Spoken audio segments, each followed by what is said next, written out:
Good morning, Bucknuts. Welcome to the Bucknuts Morning 5 here on Monday, March 26th, 2018. I am Dave Biddle, very happy to be joined by Steve Helwagen.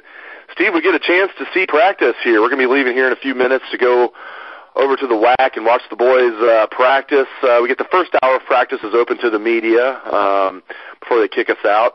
Only the first 15 minutes of that hour is open as far as like photos and videos, but we'll get what we can for you out there, Bucknutters. But Steve, welcome in, and we'll get a chance to speak with Urban Meyer after practice as well. But just focusing on what we're going to get a chance to see tomorrow, that first hour of practice, what are you going to be the most curious to keep an eye on?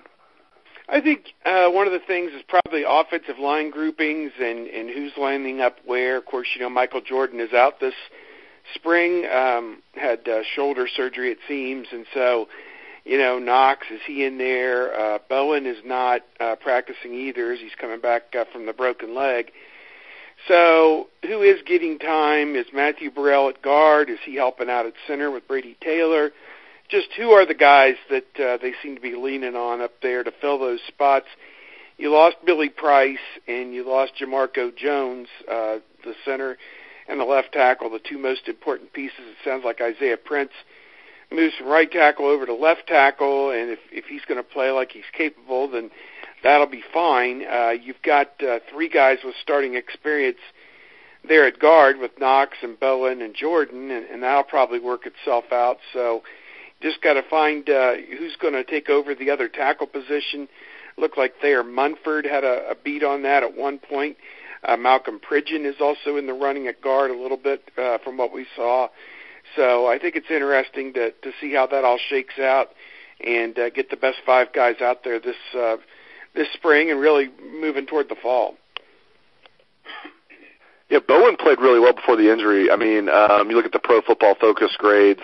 He was, not as good as Billy Price and Jamarco Jones, but it was right there. Or even Isaiah Prince also graded out really well, but Bowen graded out really well. I mean, he graded out again below those guys, but not too much much below Prince did last year. And then Bowen got hurt, of course. I have to feel like unless he has a setback in his rehab, that Brandon Bowen's going to be that right guard again this year, Steve.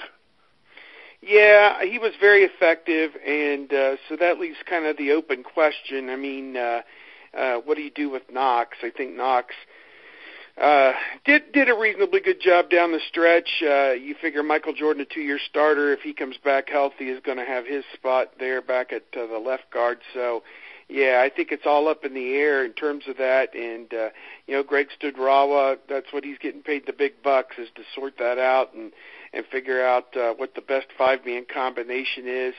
To me, I think all the discussion about the offense and are they going to throw the football, are they going to run the football, I think a lot of it is predicated on how well the offensive line is going to play. You've got great skill position players. You've got two 1,000-yard rushers at running back. You've got a top 6 receiving core that's all back from last year. So I'm excited to see what they can do stretching the field side to side and vertically, but a lot of it is predicated on how well that offensive line is going to play in front of them.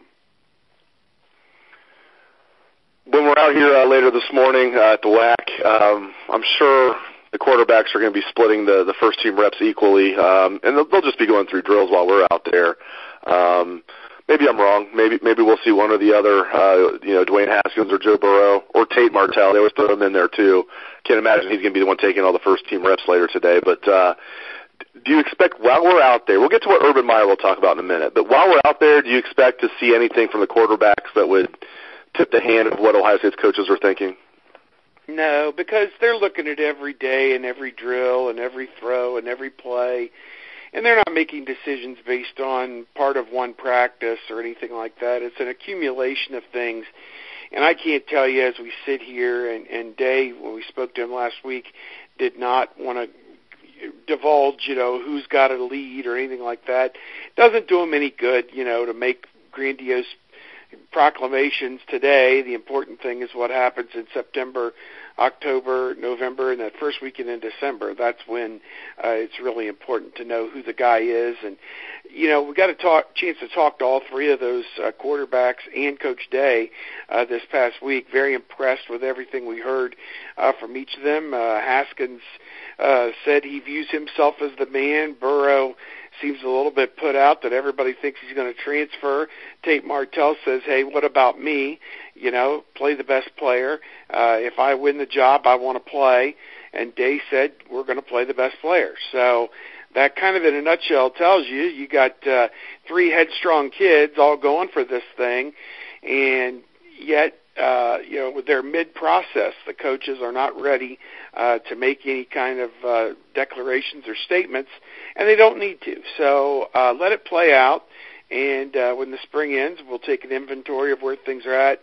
At that point, you hope in the spring game you get a chance to see the guys flourish in sets and schemes and plays that you really like, and so that's what I'm looking forward to seeing. We've not interviewed Urban Meyer in 20 days, almost a full 3 weeks. We interviewed him the first day of spring drills on a Tuesday, again 20 days ago. So it's going to be interesting, speaking with Coach Meyer later today after practice, right around 11:30, probably more like 11:45 a.m. He's going to be asked, 10 different questions, maybe 30 different questions about the quarterbacks. And again, he was 20 days ago as well. I don't imagine anything's changed. And even a couple of things here. I want to get your take on what do you think he might say as far as the quarterbacks. And privately, don't you think he has a leader? I think that they do. I've said all along that Haskins is going to be a hard guy to beat just because he did it in the Crucible, there at the Big House against Michigan. So I think, subconsciously he's got the inside track. I think what Coach Meyer is going to say is going to be almost 100% positive in terms of, I love the competition. I love how the guys have answered the call, how each of them are showing leadership. He is going to say, all the things. And to me, again, we only get to watch little drips and drabs here and there. I think certainly the two upperclassmen, Haskins and Burrow, you can win the Big Ten championship with either one of them. I don't have any doubt or question in my mind about that you can go 8-1 or 9-0 in the Big Ten with those guys. So that is not an issue to me. It's just putting the guys in the right position in an offense that really suits what they can each do. Sounds like Burrow is an outstanding runner in addition to being able to throw the football. Haskins may be a stronger arm. But, again, Coach looks at these intangibles. He wants a leader. He wants toughness. And then he wants the athletic ability and the arm and everything else. He thinks that when you're playing football at this level against the competition, that you're playing great defenses like Penn State or Wisconsin or whoever it may be, you've got to be a competitor and you've got to be tough. And then when you get in there against a Clemson or an Alabama, great, you can throw the ball through a brick wall, but are you going to be the leader? Are you going to be the tough guy that gets us that first down when we have to have it? And so to me, that's what he's looking for. And, any of these guys can trot out there and beat Tulane. I don't think that is what they're looking for. They're looking for a guy who they can win a championship with. Hey, last thing before I let you go, look at the linebacker position. As far as guys that didn't start at all last year, let's look at some guys that might be able to rise up and help the team this year. Guys like Baron Browning, Keandre Jones, Pete Werner, Justin Hilliard, former 5-star, now as a fourth-year junior. Just anybody who didn't start any games last year that you think might be kind of a dark horse candidate to help the Buckeyes this year. Well, I think there's a sentiment out there that the linebacker play wasn't what it needed to be last year with Bill Davis. First year as the assistant, and seemed like Dante Booker at times struggled. They finally moved Worley outside and put Tough Borland inside. Too deep in my mind is probably something like Jones and Browning on one side, Harrison and who did I say? Jones and Browning, Harrison and Werner, Pete Werner, and then probably Borland and Hilliard in the middle. Those are probably your top 6 right now. And, am I excited? Am I overwhelmed by what I see there? No, I'm honestly not. And I think the defensive coaches want to see more out of that group. I think Borland did a great job.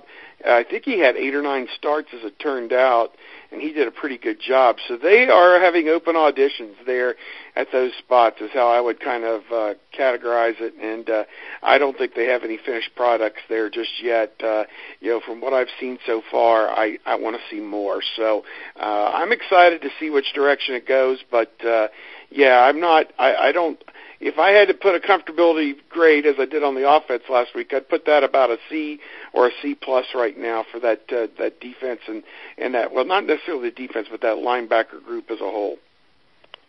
Yeah, I agree with you. It's the biggest concern on the team in my estimation. Great stuff out of Steve Helwagen. Let's get over to practice, Steve. We gotta be there pretty soon. But thank you to Steve Helwagen. Thanks to the listeners out there for tuning in to the show. Keep it locked to Bucknuts all day. We'll have tons of coverage. And I hope that all of you have